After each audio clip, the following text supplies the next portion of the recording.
Today we're going to talk about Doppler effect. It is best known for sound, that probably reminds you of your high school days.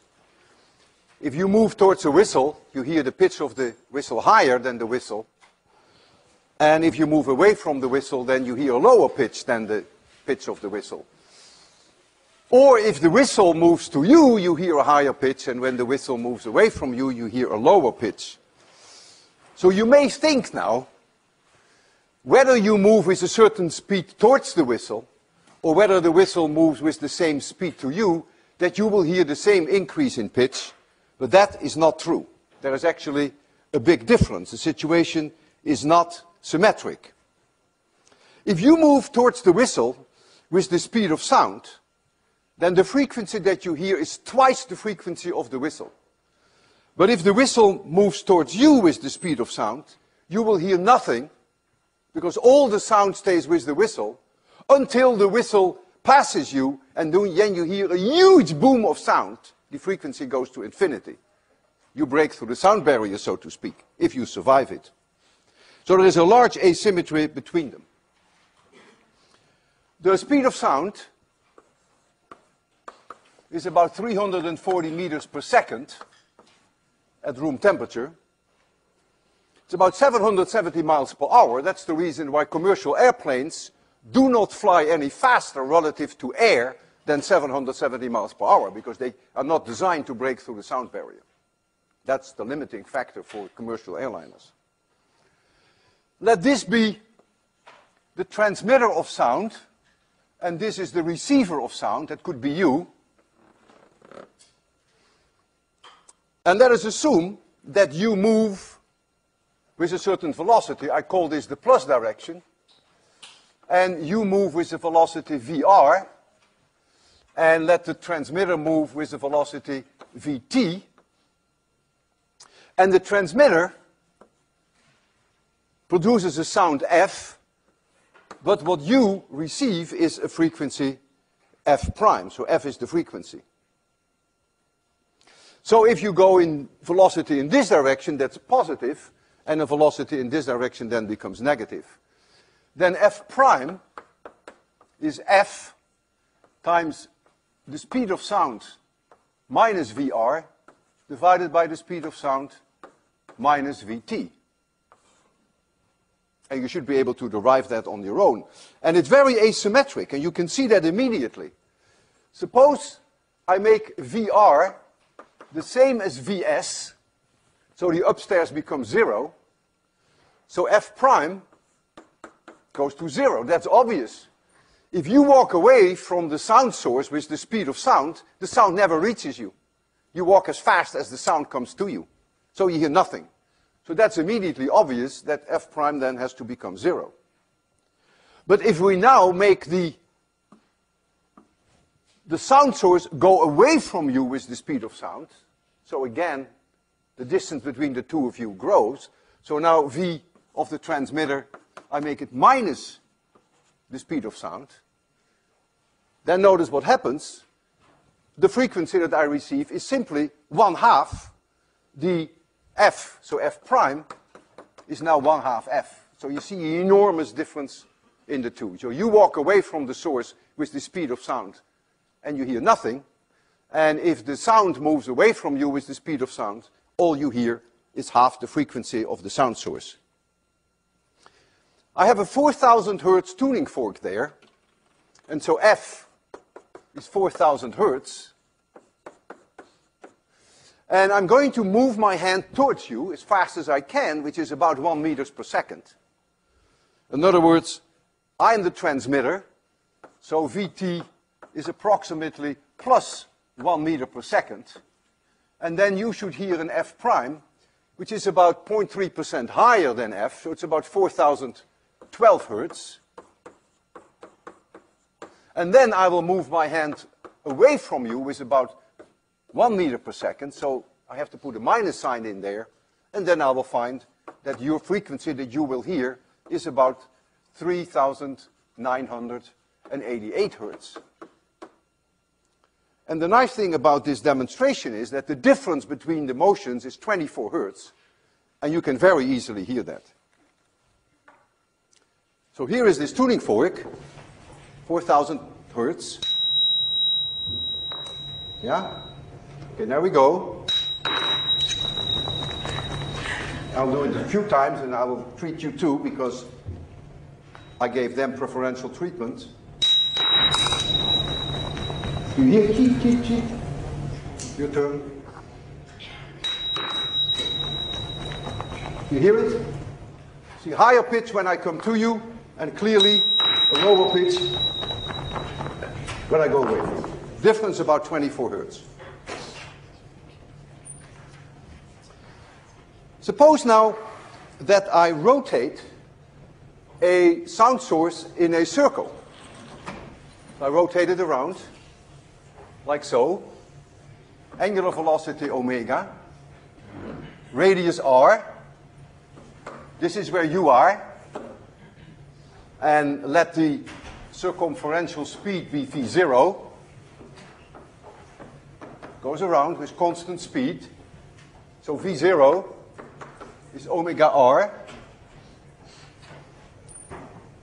And the sound source has frequency f.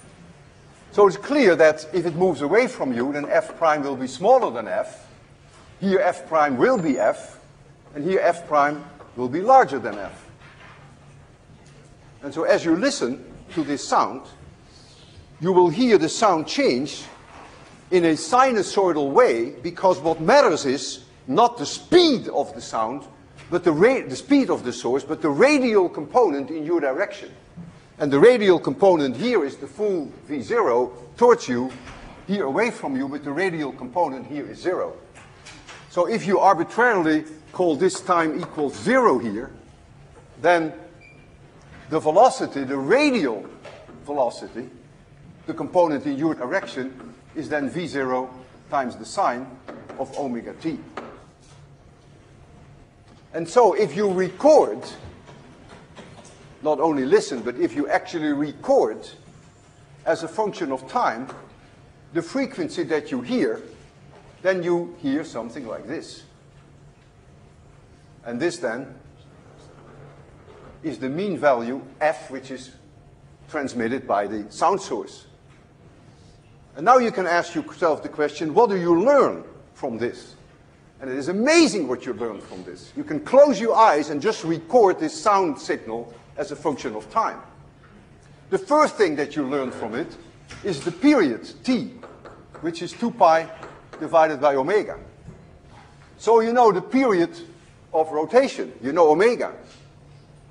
But you also record what f prime maximum is, and you also record f prime minimum. And so with the Doppler shift equation that we have here, you can immediately calculate what V0 is. And so you know also V0, but since V is omega r, you also know r. So just imagine, by recording that sound signal as a function of time, you can determine the period of rotation, this omega, the speed in circular orbit, and the radius even. So I want to demonstrate this to you just qualitatively. So I have here a whistle. I don't even know what frequencies it produces. Maybe it's a mixture of many frequencies. That's not so much the point. I want you to hear that if I twirl it around, that now it's no longer a matter of high, low, high, low, high, low, but it now is a gradual change towards high pitch, low pitch, and then you see this in between. You hear that in between, so there we go. Can you hear it? So it's clearly high at times and it's low at other times, but it is now a sinusoidal change, cosinusoidal change in time. So keep in mind, which is going to be important in what follows today, that from this you can determine the period, the speed, and the radius. Now, electromagnetic radiation also shows Doppler shift. That means if you move towards a source of electromagnetic radiation, you will record a higher frequency than was transmitted. And if the source of radiation comes to you, you will also record a higher frequency. And if you move away from each other, you will record a lower frequency. And the Doppler shift equation for electromagnetic radiation is not so easy to derive. You need special relativity for that. But I will give you the result. I want you to appreciate that there is no such thing as a velocity of the receiver and a separate velocity of the transmitter now, because in special relativity, the only thing that matters is the relative velocity between the two. It is an illegal question even to ask who is moving towards whom and who is moving away from whom. So there's only one velocity in special relativity. So let this be the transmitter of electromagnetic radiation, and this be the receiver. And this is the relative velocity v, and this angle is theta. I'm not trying to tell you that it is this object that is moving in this direction. It could be this one that is moving in this direction. This is the relative velocity between the two and the line of sight. So the component of the velocity, which we call the radial component, which plays an important role there too, so this component is v cosine theta. And with this picture in mind, if this one radiates a wavelength lambda with frequency f, and this one receives a wavelength lambda prime with frequency f prime, then lambda prime is c divided by f prime, and lambda is c divided by f. And I will give you the result of the Doppler shift equation in terms of lambda. And then you can always use that relationship to do it in terms of f. And the complete relationship is that lambda prime, the one that you will receive, is lambda times 1 minus beta cosine theta divided by the square root of 1 minus beta squared. And beta is v over c. C being the speed of light.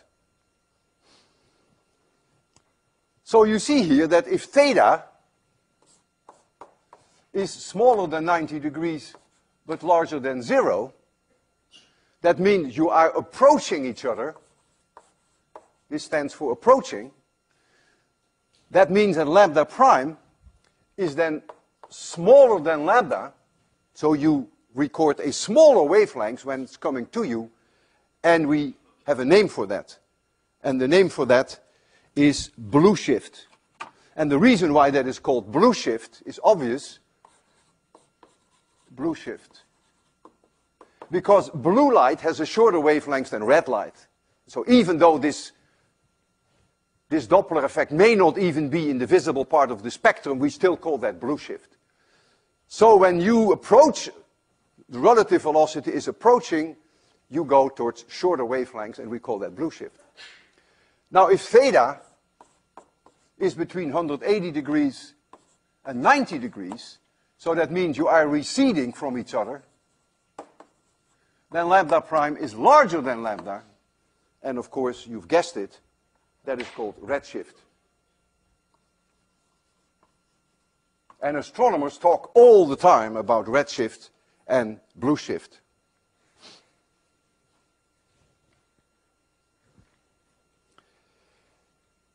If beta square is much, much smaller than 1, you can forget about the downstairs if you like that.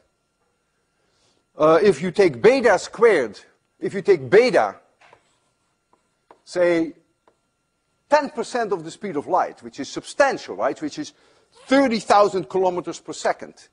So if beta is 0.1, then beta squared is approximately 0.01. And so downstairs, 1 minus 100, you could do a reasonable approximation, ignore that. But it depends, of course, on the accuracy that you want. In that case, you would get lambda prime is approximately lambda times 1 minus cosine, 1 minus beta times cosine theta. And if now you want to know it in terms of frequency, then f prime is roughly f times 1 plus beta cosine theta. And I'll leave you with proving that this is indeed then a good approximation. Doppler shifts are being used in sports to measure the speed of tennis balls and baseballs when they're being pitched. Radar is sent to the object and it reflects off the object, and so you can measure this way the speed. Weather radar works the same way. You can measure the speed with which weather approaches you or goes away from you. The police can check your speed of your car, sends radar to you, it bounces off your car, and then it can sense your speed. And in my problem set 7, I think I have a problem based on that. If you're approaching the police radially, so if theta is 0, then of course you would simply get 1 minus beta here and 1 plus beta. So theta can be 0, of course. It doesn't have to be, but it can be. You can imagine how important the role was that this played in astronomy, because this allows you now to calculate the velocity of stars relative to our solar system, relative to us. Because almost all stars in their spectrum show absorption lines. And if you know the absorption line frequency or the absorption line wavelength as measured in our own laboratory, then you can measure the velocity of that star. And I will give a particular example so that you see this at work. There is a star, I picked only one star, which is called Delta Leporis. The reason why I give you the name, not to remember it, but you know it's a real star. And the star has in its absorption spectrum, in its absorber spectrum, it shows a very clear dark line, which is the result of calcium in the atmosphere. Perhaps you remember that I did a demonstration here of sodium absorption that I had here, creating an atmosphere of sodium vapor, which created an absorption line in the spectrum. Well, in the same sense, you will see calcium absorption line in the spectrum of this star. In the laboratory, calcium, it's actually called the calcium K line. It has nothing to do with potassium. So in the laboratory, we know that wavelengths very well. It is 3, 9, 3, 3, and I think 0.664 angstrom. I like to work in angstroms. Some of you prefer nanometers. 1 angstrom is 10 to the minus 10 meters. Just because we always worked when I was a student in angstroms, but of course if you prefer nanometers, that's fine. And when you observe the wavelength in the spectrum, you will see that it is lambda plus 1.298 angstroms. The accuracies are stunning. You can determine wavelengths. And so you clearly see that lambda prime is larger than lambda. So that means there is redshift. And when there is redshift, it means that we are receding from each other. And we can calculate the radial velocity. All you know is the radial velocity in this case. And so with that information, you get that beta cosine theta. If you use that relationship and the Doppler shift equation, you get minus 3.3 times 10 to the minus 4. And so you multiply that by c, and then you get that v cosine theta is then very close to minus 99 kilometers per second. And so we are moving away from each other radially. I have no information in this direction radially with about 100 kilometers per second. It is illegal to ask who is moving, they or we. It is only a matter of relative motion, which is all that matters in special relativity. Now, Doppler shift measurement of stars and galaxies have had a spectacular impact on the way that we think about the world, about ourselves, and about the universe. And I will discuss now only 2 examples, which, in my view, are the most impressive of all. The consequences are very far-reaching in both cases. And the first, what I want to discuss with you, is the discovery of black hole binaries, how that came about as a result of Doppler shift measurements. There are many stars which are binary systems. That means there are 2 stars going about their common center of mass. Our sun is not. Our sun is a single star. If you look at a star which is a binary system, you may only see 1 star in the sky because you couldn't spatially resolve them. But you will know that it is a double star because you see the absorption lines of the spectrum move. Suppose you see only one of the two stars. Suppose one is invisible because it's too faint, but the other is very bright. Then you will see the absorption lines do this. They move back and forth. And you can tell what the period is, the orbital period of the stars. If both stars produce enough light, then if one star comes to you, that gives you blue shift, the other star must go away from you, because they go around each other like that. So now you see one set of lines which goes like this, and the other set of lines from the other star goes like this. And so you now see the motion of the absorption lines of both stars. In a situation like that you see the spectral lines moving back and forth, you know it's a binary system. And so we know of many stars whereby we only really see a spectrum of one because the companion is too faint. We still know that it is a binary system because of the motion of the absorption lines in the spectrum. So what you can derive now from that is the period of the orbit, and you can find the radii of the orbits if you see both pairs of lines moving, and therefore you can find the orbital speeds in exactly the same way that we did with sound. Period, speed, and radius. So now I want to work this out in quite a bit more detail, which then ultimately, as you will see, led to the discovery of black holes in binary systems.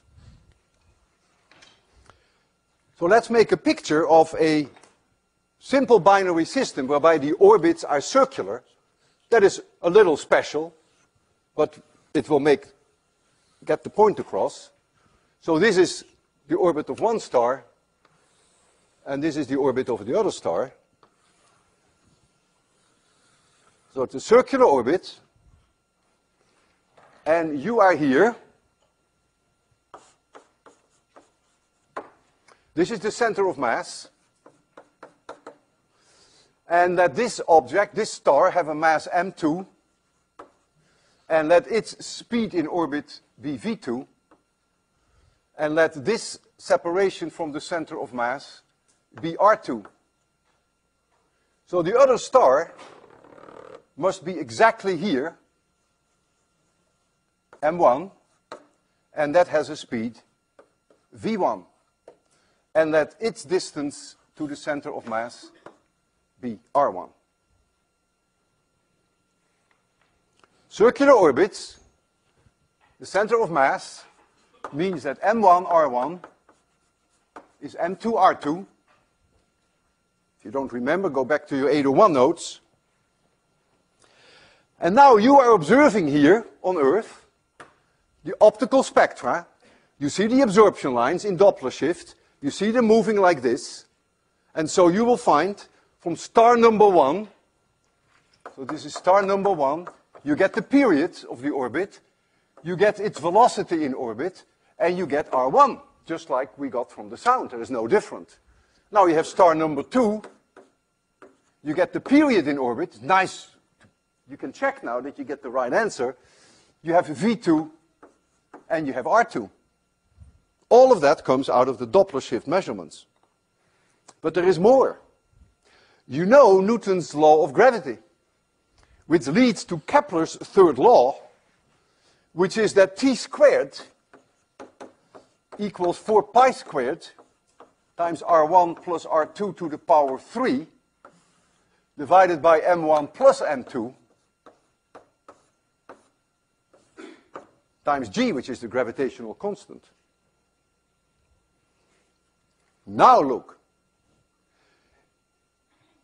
You know R1 and you know R2 from your Doppler shift measurements, so you know this. You know the period from your Doppler shift measurements, so you know this. So what you don't know is what is M1 plus M2. But you know that M1 R1 is M2 R2, and so you have two equations with two unknowns, and you find M1 and M2. Think about this for a minute.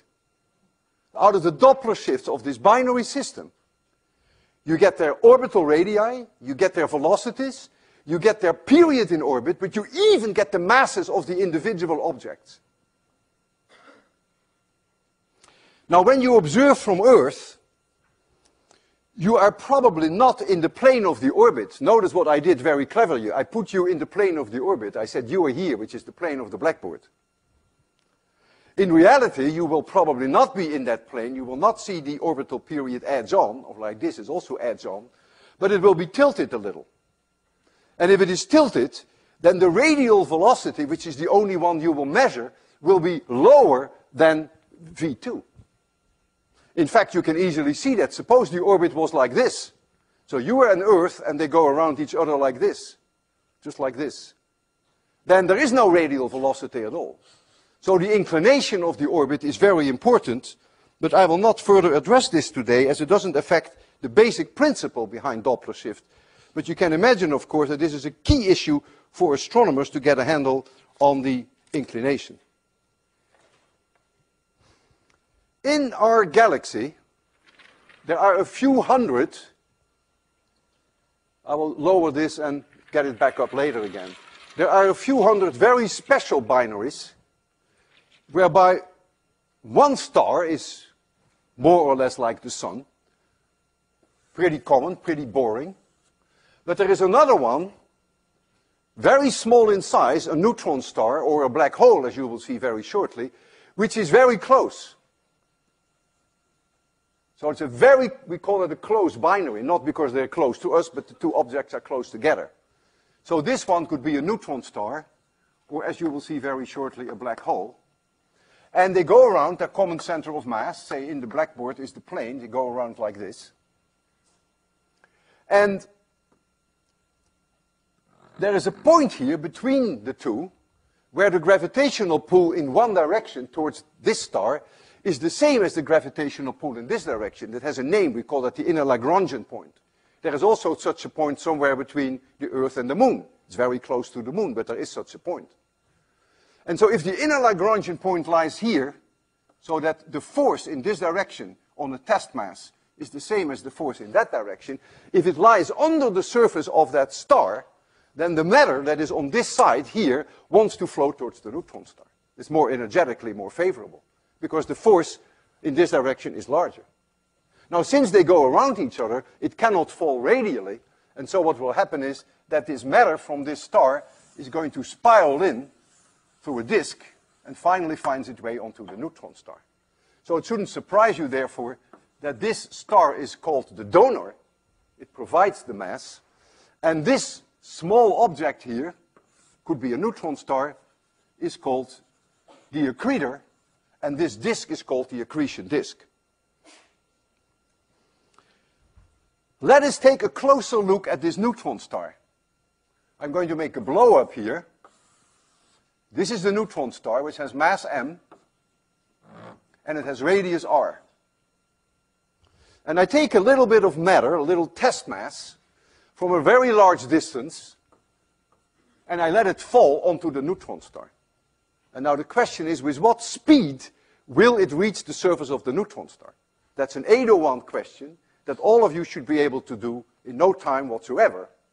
Gravitational potential energy is converted to kinetic energy, and when the object reaches here, the amount of gravitational potential energy that is released is mmg divided by this r, and that is all converted to 1/2 mv squared. This is the speed with which it hits the neutron star. And so the little m cancels. It doesn't make any difference whether this is a large mass or a small mass. It will always reach the neutron star with the same speed. And you will see that that speed is then the square root of 2mg divided by r. You've seen this in 801. You may also have seen it in terms of what we call escape velocity. If you ask yourself the question, if you were on the surface of the neutron star, what is the speed that you need to make it out to infinity? In other words, to break away from the gravitational pull of the neutron star. That is exactly that same speed, of course. It has to do with the conservation of energy. So you can also think of this as escape velocity. Now comes the amazing thing. If you take a neutron star, the mass of a neutron star is very roughly 1.5 times the mass of the Sun. This is a symbol for Sun. And the radius for a neutron star is about 10 kilometers. If you substitute those numbers in there, you will get a phenomenal speed. You get 200,000 kilometers per second, which is 70% of the speed of light. So whenever any matter falls onto a neutron star from a large distance, it hits the neutron star with 70% of the speed of light. This is kinetic energy. Hits the surface and it's all converted to heat. And so if enough kilograms per second fall onto the neutron star, the surface of the neutron star gets very hot. And we know there are cases where it can get as hot as about 10 million degrees. And at 10 million degrees, this neutron star will radiate almost all its energy in the X-rays, very little in the optical, almost all in the X-rays. And so it becomes a strong X-ray source. To make you appreciate the energy release when something hits a neutron star, if you take a marshmallow and you throw a marshmallow from a large distance on a neutron star, when it hits the surface, the energy that is released, that means the explosion that is caused by the impact, is comparable to the energy that was released when the atomic bomb was thrown on Hiroshima just shortly after, at the end of the Second World War. So that enormous amount of energy that caused this incredible explosion is comparable to the energy that is released when a marshmallow hits the surface of a neutron star. Now, when you look through an optical telescope from the ground, and you look at this system, you will only see the light from the donor, because there's very little light coming from the neutron star, because it has an enormously small surface. Most of the energy comes out in X-rays anyhow. So you only see the light from the donor. Astronomers have learned over the years, this has nothing to do with Doppler shift, that when you look at the spectrum of a star, they in general can tell how massive that star is. In other words, a star which is 10 times more massive than our Sun has a very different spectrum than the spectrum from the Sun. And so they look at the spectrum and they say, yeah, this is probably 5 times more massive than the Sun. This is probably 20 times more massive than the Sun. So astronomers can tell by simply looking at the spectrum of the donor what the mass of the donor is. So let's call this star number 1. So they look at this star in optical light from the ground and they say, we know roughly M1. Now they see the Doppler shift of this one. So they see an absorption line in the spectrum, goes nicely back and forth, and they say, aha, we now know the orbital period, and we know the velocity, v1, and we know the radius, r1. We know all that. But of course, astronomers know, I hope, they also know, where is Kepler's law? I didn't erase anything. Did I hide it? Yeah, they also know Kepler's law. Now look at Kepler's law. So you know R1, you know M1, you know T, but what you don't know is R2, is what you would like to know. That is the mass, that's the radius of the orbit of the accretor. So you don't know this one, and you don't know that one.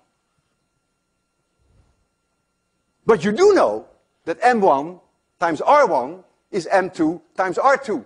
So you have 2 equations with 2 unknowns, and you can solve for M2, and you can solve for R2. And so now you will find the mass of the accretor. Immensely powerful. So this has been a game which has been going on for many years, whereby X-ray astronomers, this is what my specialty has been for the past, I can't even remember, since 1966, for the past decades. So in X-ray astronomy, we have made a living out of trying to determine the mass of these accretors. And in many cases, do you find that the mass of the accretor is very close to 1.4 solar mass. We are sure that in that case, we're dealing with a neutron star. It's not an accident that we find 1.4 times the mass of the Sun. Chandrasekhar demonstrated it's a quantum mechanical calculation, in 1930, that if you take a white dwarf and you dump matter onto the white dwarf, and it reaches a mass of 1.4 solar masses, that the white dwarf can no longer support itself, but collapses. And so that's the upper limit of the white dwarf, and that's called the Chandrasekhar limit. He got for that the Nobel Prize in 1983. A white dwarf, by the way, all by itself is a bizarre star. It has about the radius of the Earth, about 10,000 kilometers, and it has about the mass of the Sun. So they're already weird stars all by themselves. But he demonstrated that the upper limit on the mass of a white dwarf is 1.4 solar masses. So we were not surprised that many of these accretors had a mass of 1.4 solar masses. In other words, they probably were white dwarfs in their past, and they were pushed over the Chandrasekhar limit. Later in time came general relativity, Einstein's theory of general relativity.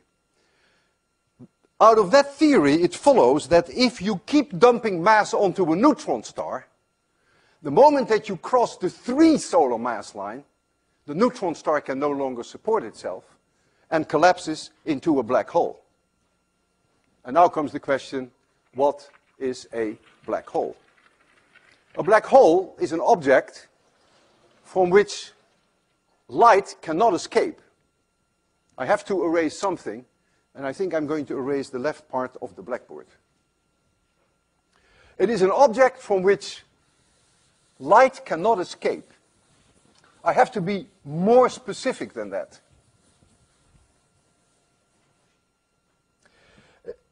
A black hole is an object from which the escape velocity is larger than the speed of light. We know what the escape velocity is, because this, remember, that's why I paid attention to it and mentioned this is also the escape velocity. So here is a black hole. There is a radius around that black hole, which has a name, a wonderful name. It's called the event horizon. And all I have to do is make this C, and I can calculate what that radius is. And that means if you're then inside that radius, then the escape velocity would be larger than C, so you can't get out. And so the radius of a black hole is then the radius of the event horizon. I wouldn't want to call it the radius of the black hole, but the radius of the event horizon, R, is then 2mg divided by c squared. If you are closer to the black hole, the escape velocity would be larger than c, which is not possible. To give you a little bit of feeling for what this means, if you take the Earth and you take the mass of the Earth, which you can look up in your book, and you substitute that in there, you will find that the radius of the Earth to become a black hole is only 1 centimeter. So you substitute in here the mass of the Earth, c squared you know, g you can look up, and so you'll find that the radius is about 1 centimeter. So if you could squeeze the Earth, which its present radius of 6,400 kilometers, if you could squeeze it to 1 centimeter, then you would have created a black hole. But of course, that may be problematic to do that. If you take the Sun, which by definition has 1 solar mass, and so you put in here the mass of the Sun, which you can look up in your book, then you will find that the radius of the event horizon is 3 kilometers. If you take a 5 solar mass black hole, then you'll find that the radius of the event horizon is 15 kilometers. Notice it scales linearly with m. That's what you see here. M is linearly upstairs. So if you go from 1 solar mass to 5 solar mass, the radius of the event horizon scales linearly. In 1971, astronomers Tom Bolton and Murdin and Webster came with a daring statement that one of these systems was a black hole binary. They looked at the spectrum of the donor and they concluded that it probably was a 2030 mass solar star.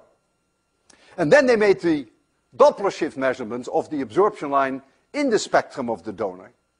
And so they went exactly through the reasoning that I showed you earlier, which I think has been erased now. And they came up with the fact that the accretor had a mass of about 15 solar masses. And so they came to the conclusion that since it was an X-ray source, they knew that the accretor was very small, otherwise you couldn't get these high temperatures and the X-rays. And so they made the daring statements that the accretor was probably a black hole. This had an enormous impact on the astronomical community. And a lot of people emotionally couldn't handle it. And there were lots of publications for years to come arguing that it was all nonsense, that black holes didn't exist, that data was misinterpreted. They came with all kinds of other weird explanations. But the black hole still stands, and most sane astronomers, that doesn't mean that all astronomers are sane, but most sane astronomers do believe that Cygnus X1 is a black hole. And we now know of about 24 of these systems whereby the accretor is a black hole. And I decided to make Cygnus X1 part of your problem set, so you have some time to wrestle with it. I want you to see a picture of Cygnus X1. It is not very dramatic, but I want you to see it for emotional reasons. You will just see a star. You can't see the black hole. You just see a star, and that's all. But at least you can tell your parents that you've seen a star that is in orbit with a black hole. So if we can get the first slide, the only slide I think I have, then we should be able to show you a star. It's a negative. In astronomy, we almost always work with negatives. So the stars itself are black and the sky is white. And it is this star here that is the donor. It's quite bright. You cannot see it with naked eye. For those of you who are familiar with magnitudes of stars, it's a 9th magnitude star. And it is in orbit with a black hole. It itself has a mass of about 20 to 30 solar masses, and the black hole has about a mass of about 15 solar masses. And all of this is the result of Doppler shift measurements. It's profound, far-reaching consequences. So I think this is a wonderful moment to have a break.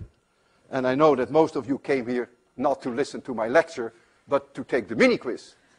And so let's do that now then.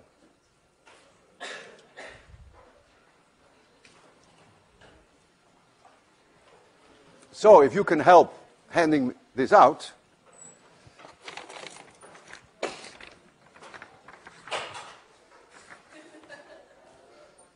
For those of you who come here only for the mini quiz, I have some advice. You may have noticed that the question that I ask on a mini quiz on Tuesday almost always goes back to the previous lecture on Thursday. Think about that. Okay, so if you can help me handing this out here.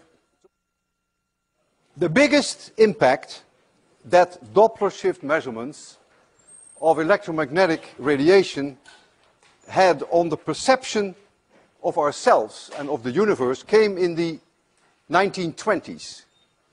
An industry had already been developed by astronomers to measure the radial velocity of stars. I gave you one, the Delta Leporis was a typical one. We were receding 100 kilometers per second. Velocities were typically 100, 200 kilometers per second. Some cases receding, in some cases we were approaching each other. Schleifer, in the early 20s, noticed that there are some nebulae in the sky which have phenomenal velocities up to 1500 kilometers per second, and in all cases it was redshift, so they were receding. And it was soon recognized afterwards that these nebulae were not all in our galaxy, which was originally thought, but that they were galaxies on their own, so that they contain some 10 billion stars.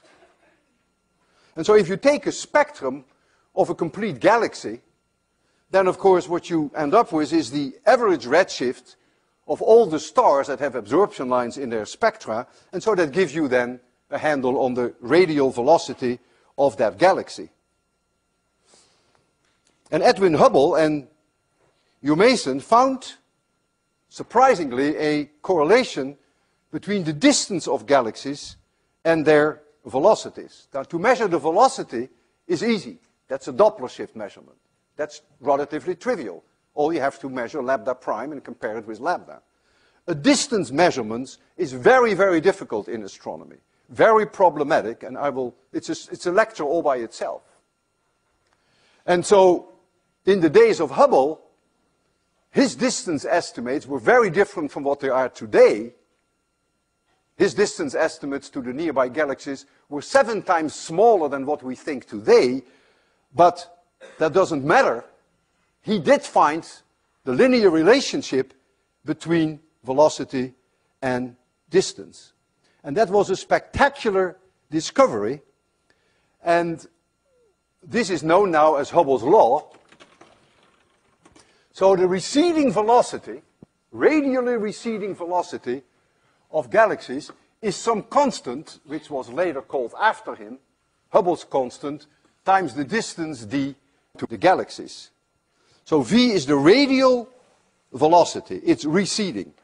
We don't give it a minus sign anymore. That v is always receding. The present most reliable value for h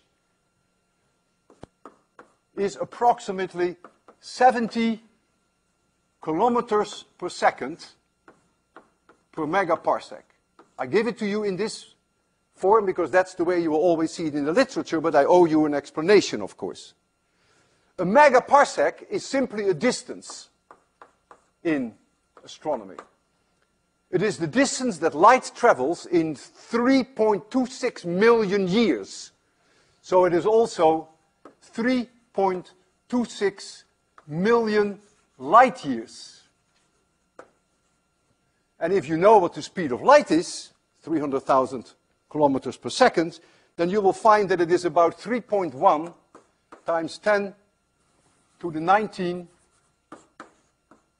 kilometers. Notice that the dimension of Hubble is 1 over seconds, it's 1 over time. Because kilometers is distance and megaparsecs is distance, so it is 1 divided by second. Hubble himself found a value which is 500 kilometers per second per megaparsec. The reason was that he had a different estimate for the distance. He thought that the distance to the galaxies that were in his sample were 7 times smaller than what we think today.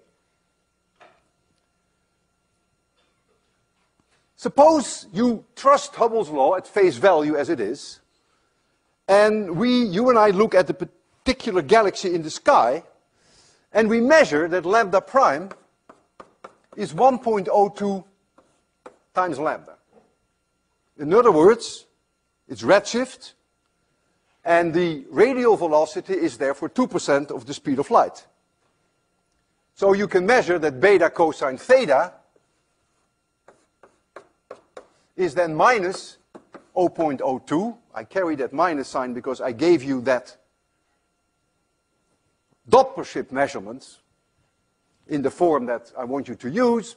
We don't even think of that minus sign anymore because it's always receding. But I carry the minus sign. And so v cosine theta then is this number times the speed of light. And that becomes then minus 6,000 kilometers per second, receding. So the radial velocity, receding speed, is 6,000 kilometers per second. This is about 2% of the speed of light. If you trust Hubble's law, you can now use Hubble's law and calculate what d is. So d is now our 6,000 kilometers per second, and you divide that by 70, and so you get the distance now in megaparsecs, which is 85 megaparsecs, and that corresponds to about 280 million light years. 280 million light years. I will abbreviate that LJR. It means that the light that you were processing on the ground was emitted by that galaxy 280 million years ago. In astronomy, we look back in time.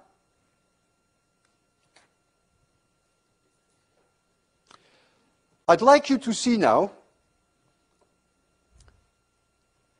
the spectra of 3 galaxies which are at vastly different distance from us.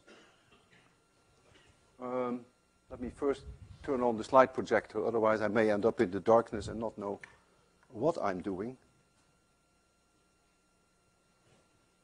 That's right. I'll show you the spectra of 3 galaxies. This is a galaxy which is the closest of the 3. That should be rather obvious because it's also the largest one. And the spectrum of the galaxy is what you see in the middle here. These are measurements of known lines with known wavelengths in the laboratory. So this is just a calibration here, and this is a calibration here. But this is the spectrum of that galaxy, and what you see here are 2 dark lines. Those are absorption lines, the average of the stars in that galaxy. They have shifted relative to the wavelengths in our laboratory. By the way, one of those lines is the same line that I used for Delta Leporis, which is the calcium K absorption line. The other one is the calcium H absorption line. H has nothing to do with hydrogen. And it had been shifted over the distance that you see indicated by this small arrow. And if you measure now the velocity, you find 1150 kilometers per second. And if you use today's value of Hubble's law, this object is 52 million light years away from us. So now you go to this object, which is further away. So according to Hubble's law, it has a higher speed, the receding speed. And you see the spectrum here. This is the spectrum. And here you see those 2 absorption lines. They have shifted all the way. And out of that then follows the radial velocity, which in this case is 7% of the speed of light, 22,000 kilometers per second, which pushes this object at 1 billion light years away from us. And when I go to this one here in the corner, it's hard to see which one it is. The absorption lines have shifted even further. You see the absorption lines here. And that object is going with 20% of the speed of light, receding. Then it would be roughly at a distance of 2.8 billion light years. The most modern work on Hubble's law was done by a group under the leadership of Wendy Friedman, California. Wendy used data from the Hubble Space Telescope, and she measured the Doppler shift and the distance to a few hundred objects. Distance is always the can of worms. And she came up with presently the most reliable value for Hubble's constant. Let me get the next slide if I succeed. This is Wendy Friedman's work. Forget what you see here. Just look at what you see here. The distance. So the farthest object that she was able to get a reliable distance for is 400 megaparsecs. That's a stunning distance, by the way. That's about 1.3 billion light years. And she was able to measure radial velocities up to about 10% of the speed of light, velocities of 30,000 kilometers per second. And so she can draw this line, which is the linear relationship between velocity and distance, and out of that line comes Hubble's law. And she concludes that it is very close to 72 kilometers per second per megaparsecs, plus or minus a few.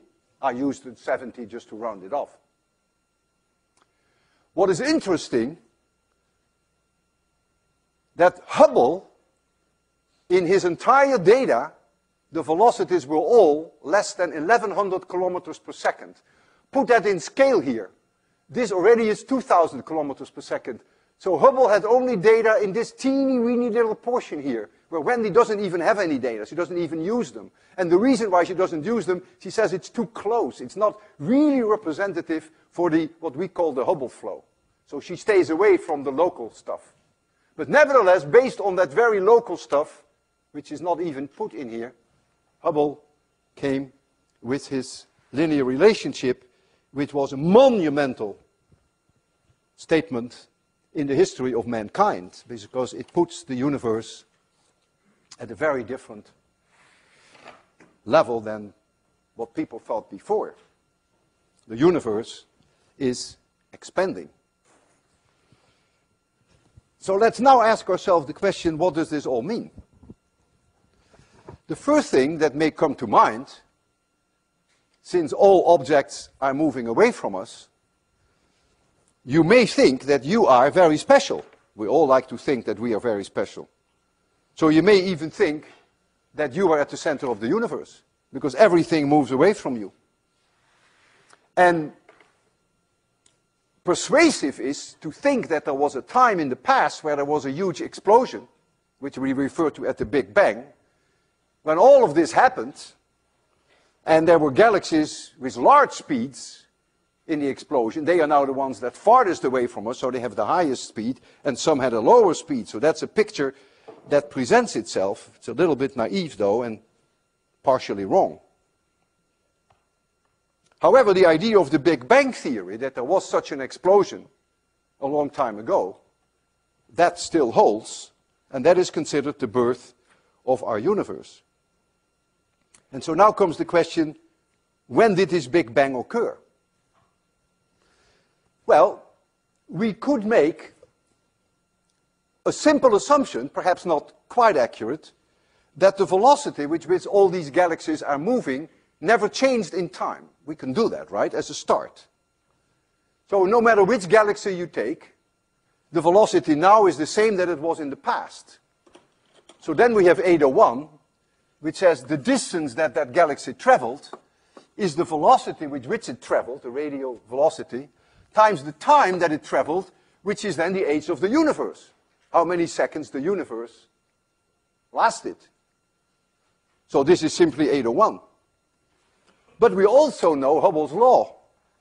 In other words, we can replace this v here, hd, by this one, so we get d equals h times d times t universe. And so you'll find that the age of the universe is 1 over h. And remember, I mentioned that h has the dimension 1 divided by seconds, so this has the dimension of seconds. And if you use the value for h of 70 kilometers per second per megaparsec, then you will find that the age of the universe, you can check that for yourself, is 4.3 times 10 to the 17 seconds. So TU comes about 4.3 times 10 to the 17 seconds, which is about 14 billion years. So you would have to conclude then that the Big Bang explosion took place about 14 billion years ago. Now you can easily imagine that due to gravitational attraction, that the speeds in the past were probably higher. You would think that this expansion probably decelerated. And so on that basis, you could conclude that it's probably less than 14 billion years.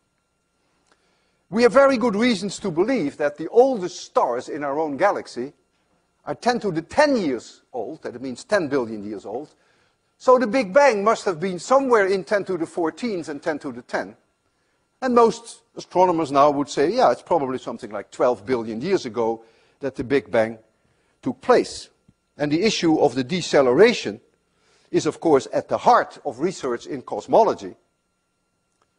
It is now believed that the very early universe, there was an acceleration of the expansion, it's called inflation. It was followed by a deceleration, which is what you would expect due to gravity. And it is now also believed, very mysteriously, that there is, again at a later time, again acceleration, not very well understood. We have MIT experts here. Professor Alan Guth is a world authority on this. At Bertschinger and Scott Burles do also research in this. Alan Guth is the godfather of inflationary universe. I will get back to that.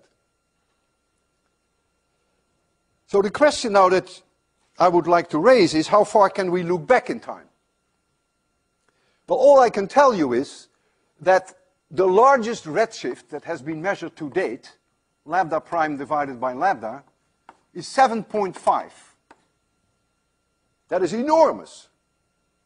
And so now comes the question, what is the speed and what is the distance? And I cannot answer that. The reason is that the equation that I've given you, the Doppler shift equation, was only derived using special relativity. Did not take general relativity into account. And general relativity introduces also redshift, which has nothing to do with the Doppler redshift. And so I will leave it up to my colleagues, Professor Guth and Scott Burles and Ed Bertschinger, to tell you what perhaps the speed is of this object and what the distance is. And they may not even give you one answer. They probably give you more than one answer, depending upon certain assumptions. General relativity changes the picture quite dramatically. There is no doubt, however, they will all agree that this object is very far away, probably more than 10 billion light years. So you're looking back in time more than 10 billion years, and so you're almost getting to the point that you're beginning to see the actual birth of the universe, the Big Bang itself. What is also interesting is that, remember, I mentioned the calcium absorption line, the K line, was roughly at 3,933 angstroms. If you multiply that wavelength, this is lambda, if you multiply that by 7.5, it ends up at 29,500 angstroms, which is outside the optical spectrum. Impossible to observe from the ground. And so how can astronomers ever find redshifts which are as large as that ratio 7.5? And the way they do that, they look at a line in the spectrum which cannot be observed from the ground at all. It is a line emitted by hydrogen. It's called the Lyman alpha line. Lyman alpha. It is really of hydrogen. And the wavelength is 1216 angstroms, which is in the UV, which you cannot observe from the Earth. The atmosphere absorbs the UV. But if you multiply this by 7.5, then you get it all the way down to about 9,100 angstroms, which you can observe from the ground. And so it is remarkable when you think of it, that lines which are invisible due to Doppler shift are shifted all the way to the extreme red part, to the infrared part of the spectrum, where they can just barely be seen.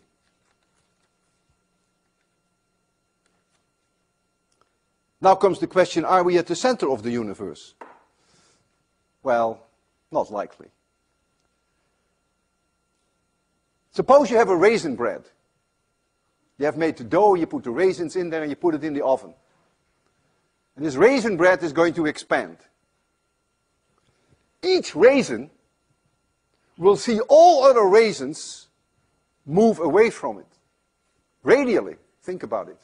Because if the dough expands uniformly in all directions, everything moves away from you radially. And one raisin will see the nearest raisin going only with very low velocity. But when it's farther out in the cake, it goes with a higher speed.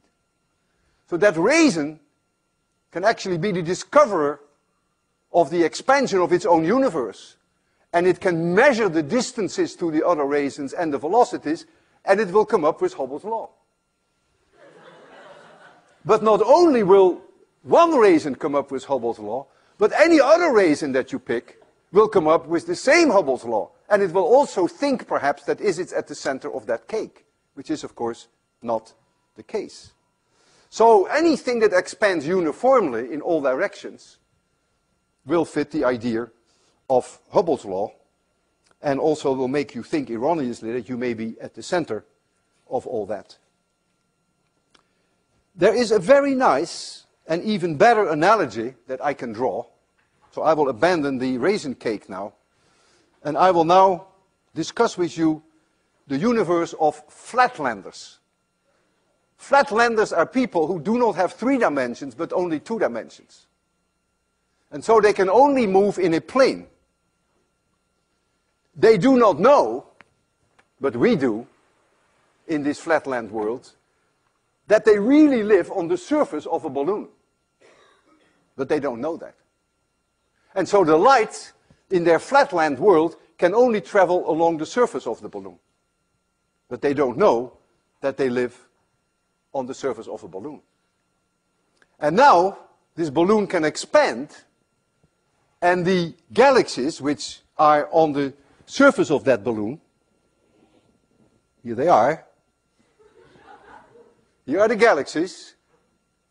Some are actually very nice. Here is a spiral galaxy, you see that? The nice galaxies. So when you blow up this balloon, each galaxy will see other galaxies move radially away from each other because light travels along the surface. And the farther a galaxy is away, the higher the velocity. And so let us expand this balloon and see what this world... Oh, I first have to connect it to the source of the expansion. Okay.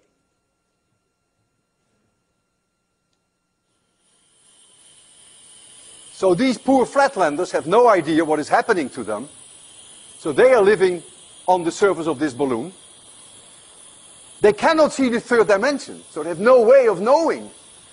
And this balloon grows and grows and grows, and so the distance between the galaxies gets larger and larger and larger.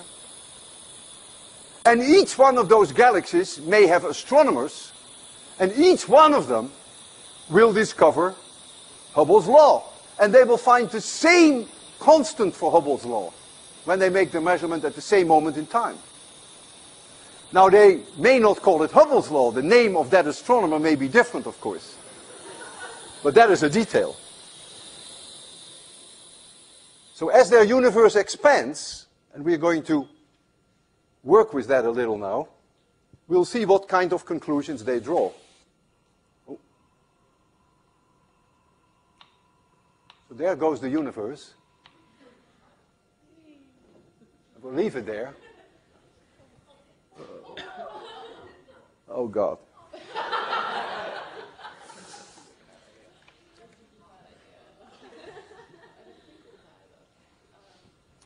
Here is the balloon. And the balloon has a radius r, which they do not know, but you and I do. And this is today. Tomorrow, the balloon is there. Or next month. Or next year. And so the radius of that balloon next year is r plus dr. So this radius is r plus dr. And here is a galaxy, which tomorrow is here. And here is a galaxy, which tomorrow is there. And the distance between these galaxies I call s, but tomorrow the distance is s plus ds. So in this universe, it is clear that s plus ds divided by r plus dr, so that is this triangle, must be the same as s divided by r. And so I can work that out, so I get SR plus RDS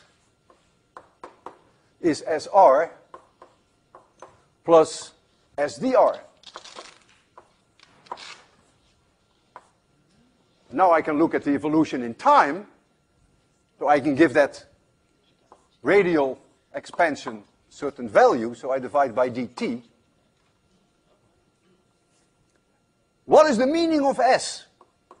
That is the distance between the galaxies as you measure them. So we call that d in our universe.